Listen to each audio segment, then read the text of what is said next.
easy for me to ignore myself, easy for me to put my needs last.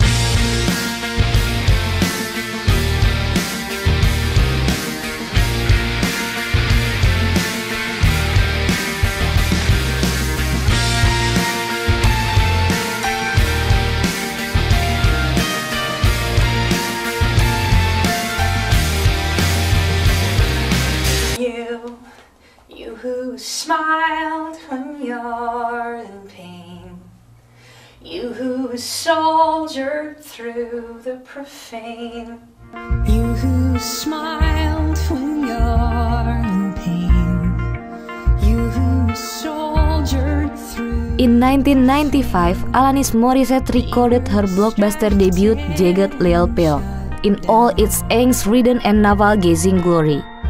Everyone who's ever felt even remotely screwed over could relate to Jagged Little Pill.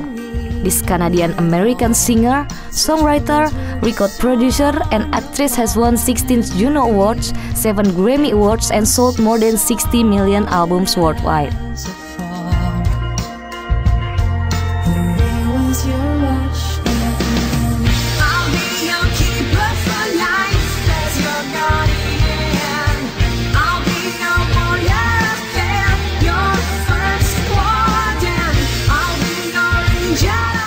Before she was granted Queen of Alternative Rock, Alanis' first album, entitled Her Name Alanis, was a collection of dance pop songs that was released in Canada in 1991. Her effort in making teeny bop dance tunes continued in 1992, when she made Now Is the Time. But Alanis seemed to know that she didn't make any reflection of herself to her music. When she met Glenn Ballard, the depiction of prospective teen pop star disappeared all sudden right away she moved to America and established her first international album. Today, Kika Namora, an Indonesian singer, is going to deliver her point of view to the life of Alanis Morissette. Saya pertama kali melihat atau mendengar sekaligus melihat itu mungkin di pertengahan tahun 95 ya. Dan waktu itu saya ingat pertama kali yang saya lihat itu, yang saya nonton itu adalah video klip dari You Oughta Know.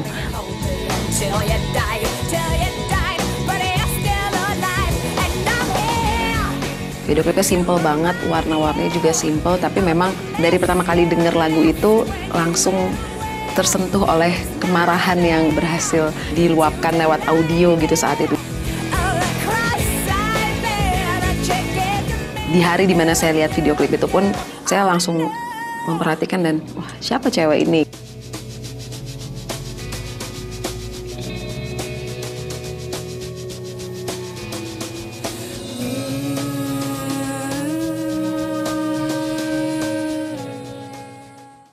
Sampai hari ini sosok Alanis itu tidak bisa dilepaskan dari yang namanya Jagged Little Pill, satu album yang sangat fenomenal di zaman itu ya, di era itu.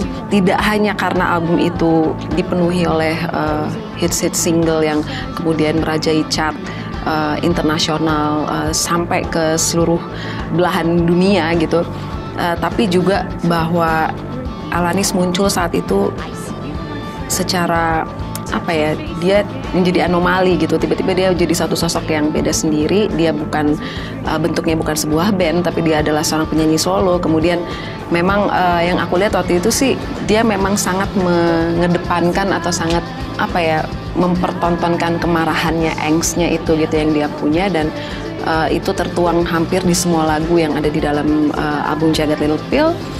Walaupun dengan sudut pandang yang berbeda-beda, kemudian juga dengan aransemen atau warna musik yang berbeda-beda di setiap lagu. Dan ketika kemudian Alanis mengeluarkan album kedua, album ketiga, dan seterusnya sampai yang terakhir Havoc and Bright Lights itu, saya rasa orang akan selalu membandingkan karya-karya beliau dengan Jagged Little Pill gitu, karena walaupun sebetulnya Jagged Little Pill itu bukanlah album pertama dari Alanis Morissette, karena sebelumnya di Kanada sendiri dia pernah merilis 2 album ya.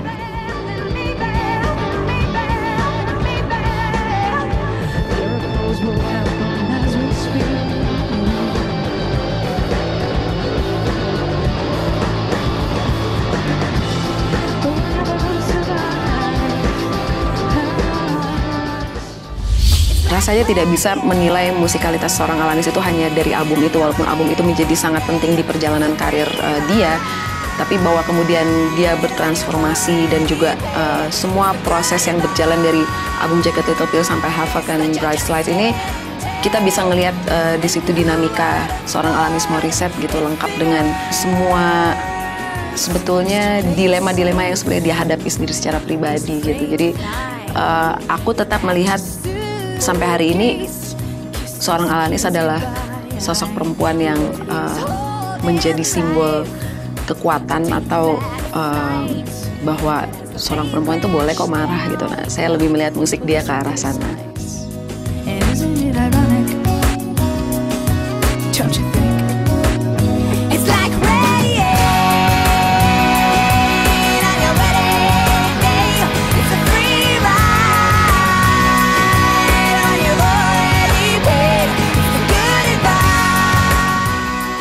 Ya kalau orang bilang music is universal gitu, karena itu memang benar sekali gitu bahwa musik itu bisa menjembatani berbagai macam perbedaan, entah itu bahasa dan masih banyak lagi hal lainnya. Lewat musik seseorang, apalagi musisi seperti Alanis gitu dengan album dia Jagged Little Pill yang begitu booming gitu, kemudian apa yang menjadi pemikiran dia yang kemudian dia salurkan lewat lagu, baik di album kedua, ketiga, dan seterusnya, jadi sangat disorot gitu. Orang jadi sangat memperhatikan sepak terjang dia gitu, memperhatikan setiap interview dia menjadi sangat penting gitu, karena dia banyak mengeluarkan statement-statement yang kontroversial lah, bisa dikatakan seperti itu. Dan kemudian dari pola pikirnya dia yang banyak tertuang di lagu, kemudian pemunculan dia di publik, baik itu di video klip maupun di beberapa acara awards misalnya, yang memang sangat punya kecenderungan untuk sangat menarik perhatian publik gitu. Ini juga yang akhirnya orang ngelihatnya seperti semacam kontradiktif, dan justru di situ banyak orang yang mengartikan itu sebagai bentuk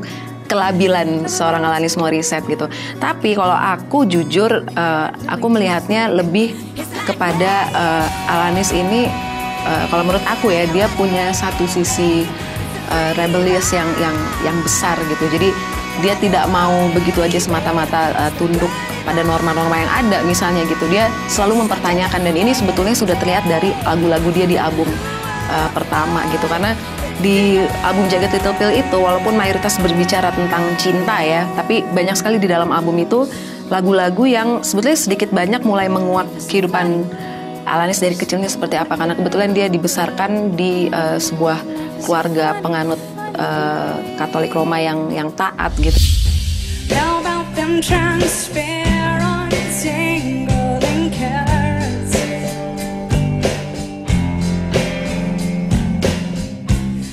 Dan kemudian setelah itu di album kedua kita tahu juga yang Alanis itu melakukan perjalanan ritual lah, katakanlah begitu, ke India, dan itu semua merubah, saya ngelihatnya atau saya mendengarnya itu banyak sekali merubah cara dia menulis lagu dan cara dia mengaransemen musik ya di album Supposed Former Infatuation Junkie.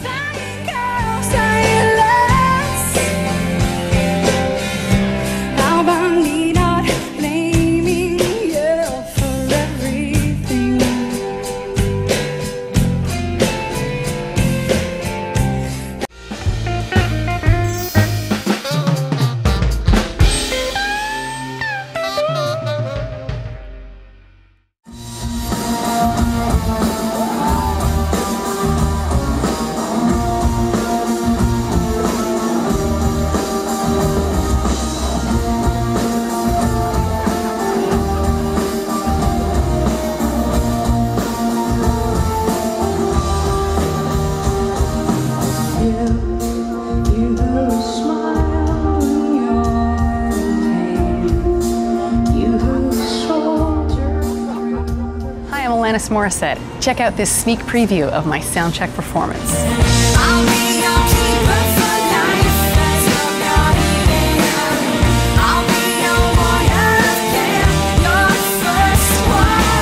As a teenager, it was more pop dance music that I was writing with huge, big hooks. And then it's been slowly integrating over the years and bringing together all my favorite sensibilities. And I think this record is really culminative in that way. It just nails every sonic soundscape that I live for.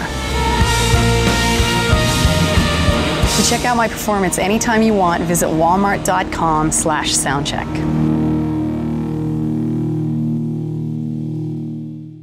Ya, sebetulnya ada beberapa poin penting ya kalau kita mau melihat perjalanan musikalitas seorang Alanis Morissette gitu. Tidak bisa dilepaskan juga dari 2 album.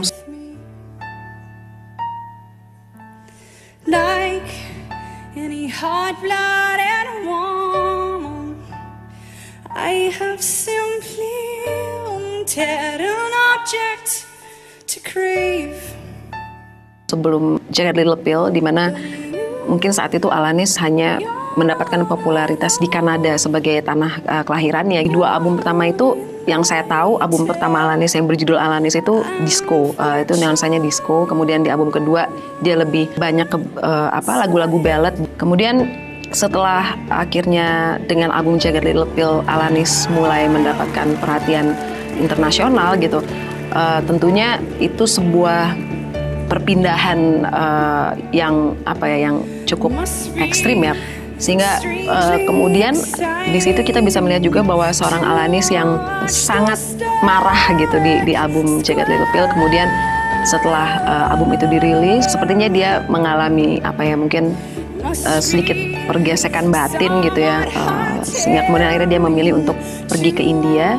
Dan di album Supposed for My Infatuation Junkie itu sangat berani bermain-main dengan memasukkan banyak sekali unsur etnik gitu. Seperti kita bisa dengar di beberapa lagu yang ada di album kedua. Itu memang walaupun tidak di semua lagu, tapi di beberapa lagu yang justru tidak menjadi single itu justru kita bisa dengerin Alanis di situ mencoba untuk mengcombine, mempertemukan antara musik modern yang dia tulis dengan unsur-unsur alat musik etnik.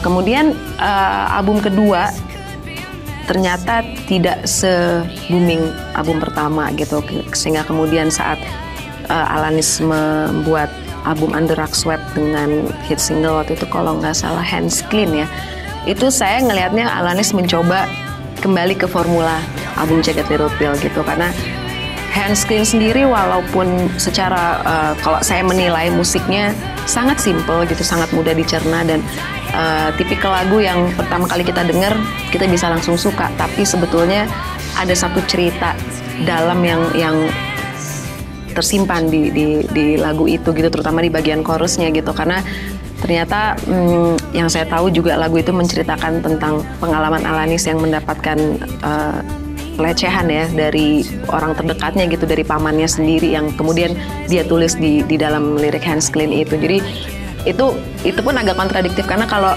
lihat video klipnya dan dengerin musiknya itu sebenarnya musiknya agak riang gitu, tapi begitu saya baca dan saya dalami liriknya ternyata itu seperti nightmare seorang anak, seorang gadis yang kemudian tumbuh besar dan dia menyimpan kemarahan selama kurun waktu sekian lama gitu, dan akhirnya dia keluarkan di lagu Hands Clean.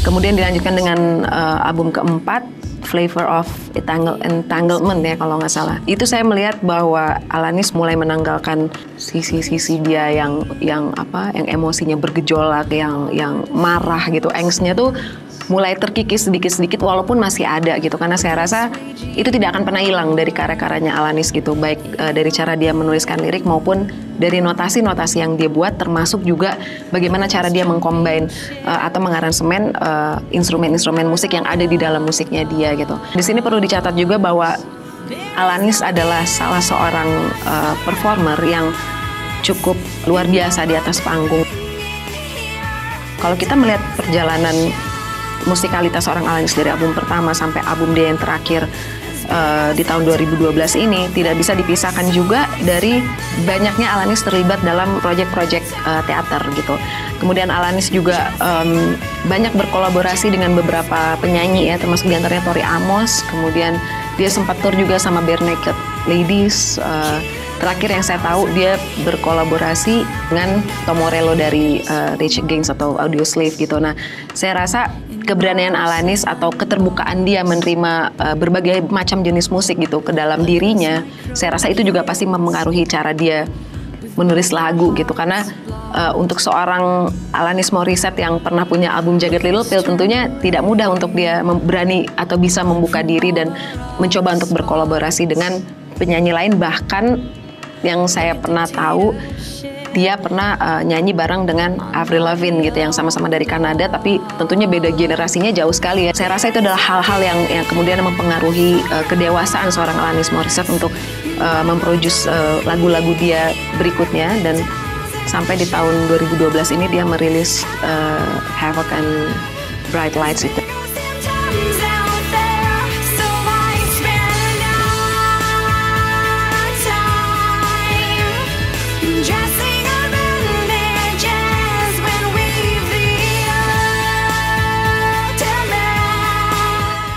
Agak sulit sebetulnya untuk saya menunjuk hanya satu lagu ya, karena saya begitu mengagumi karya-karya Alanis Morissette gitu. Saya akan memilih satu lagu di album Jagged Little Pill yang judulnya Perfect.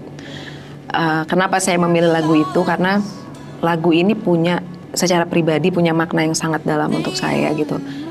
Karena tanpa saya sangka-sangka, tanpa saya duga, Alanis berani mengangkat tema tentang cinta antara orang tua dengan anaknya gitu. Saya rasa ini juga satu pengalaman pribadinya dia yang kemudian dia gali dan akhirnya berhasil dia luapkan atau diekspresikan dalam satu bentuk lagu dengan pemilihan lirik yang sangat bijaksana, sangat cerdas menurut saya. Dan apa ya, pemilihan notasinya pun, saya dari pertama kali dengar lagu itu saya merasa sangat tersentuh gitu, sangat tersentuh mendengar lagu itu. Dan justru saya semakin saya semakin mendalami arti lagu itu justru setelah saya punya anak gitu. Jadi saya belajar banyak sekali dari lagu itu gitu, bahwa sebaiknya orang tua memang mencintai anak-anaknya tanpa syarat gitu, bahwa kemudian orang tua itu punya ambisi, mungkin udah punya obsesi tersendiri lah, si anak ini mau dia jadiin apa gitu besarnya. Tapi sebetulnya balik lagi kalau kita berpikir, dan saya banyak sekali belajar dari lagu ini, bahwa ya anak itu ya sebaiknya dibiarkan tumbuh menjadi dirinya sendiri gitu. Dan itu semua ada di lagu Perfect gitu, dengan notasi yang luar biasa.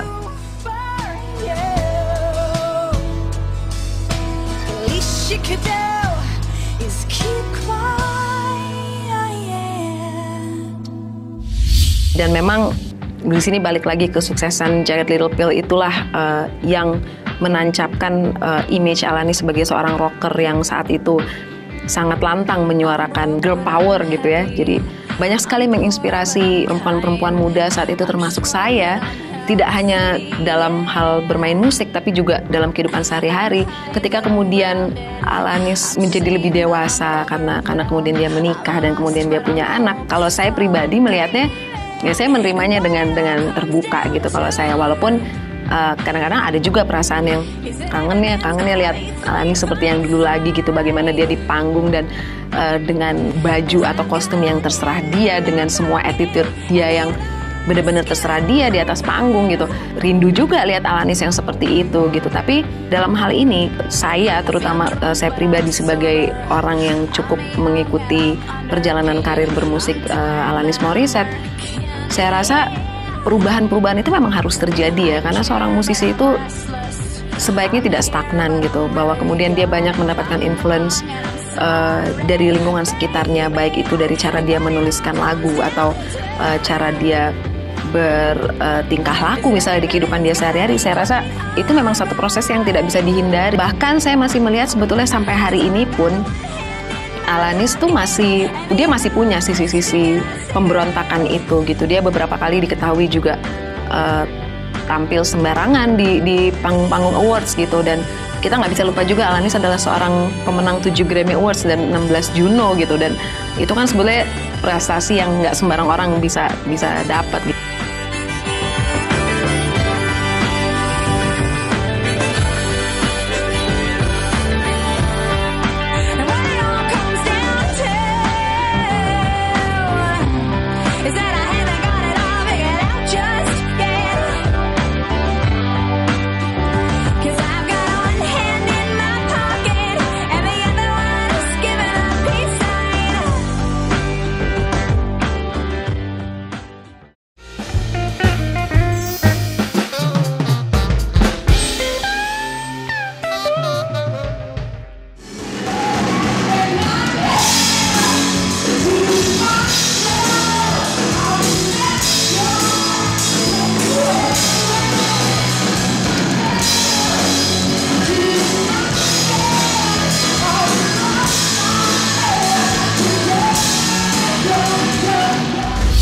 Oke, kalau saya harus memilih apa yang paling berpengaruh untuk saya gitu dari sosok seorang Alanis Morissette, saya rasa adalah bahwa dia tidak takut untuk menyuarakan kerapuhannya gitu. Banyak orang, terutama di dunia entertainment ini gitu ya, apalagi seorang musisi, banyak sekali yang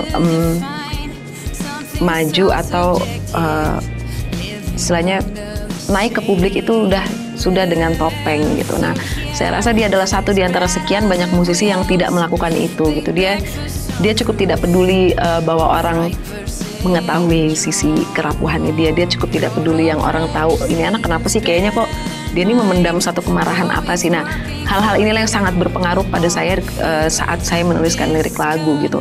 So now it's your religion, it's my religion, my humble opinion is yours.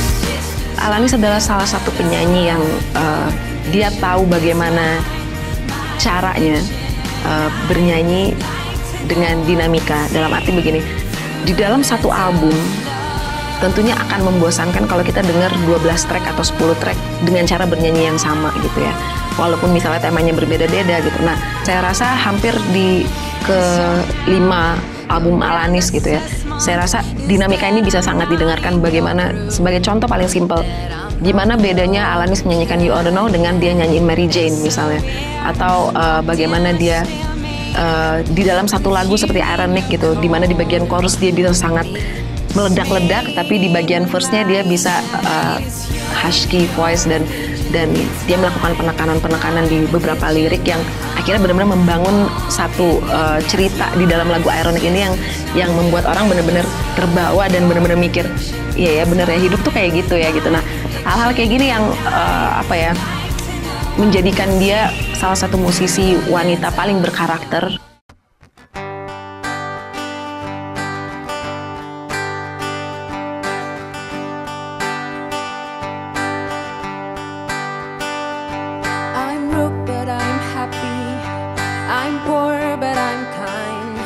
I'm short but I'm healthy, yeah. I'm high but I'm grounded. I'm sane but I'm overwhelmed. I'm wrong and I'm sorry, baby. What it all comes down to is that everything's gonna be fine, fine, fine. 'Cause I've got one hand in my pocket and the other one is giving up high five. Well, I feel drunk but I'm sober. I'm young and I'm underpaid. I'm tired but I'm working, yeah. I care but I'm restless. I'm here and I'm really gone. I'm wrong and I'm sorry, baby. What it all comes down to is that everything's gonna be quite alright. 'Cause I've got one hand in my pocket and the other one is giving a cigarette.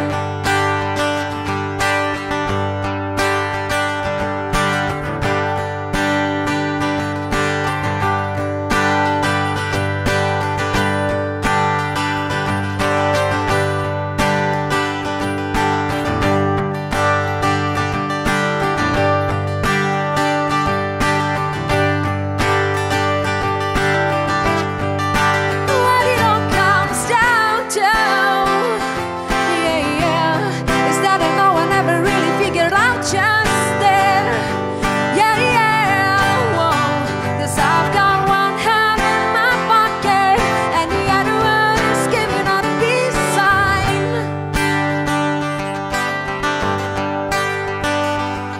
I'm free but I'm focused. I'm green but I'm wise. I'm hard but I'm friendly, baby. I'm sad but I'm loving. I'm brave but I'm chicken shit. I'm sick but I'm pretty,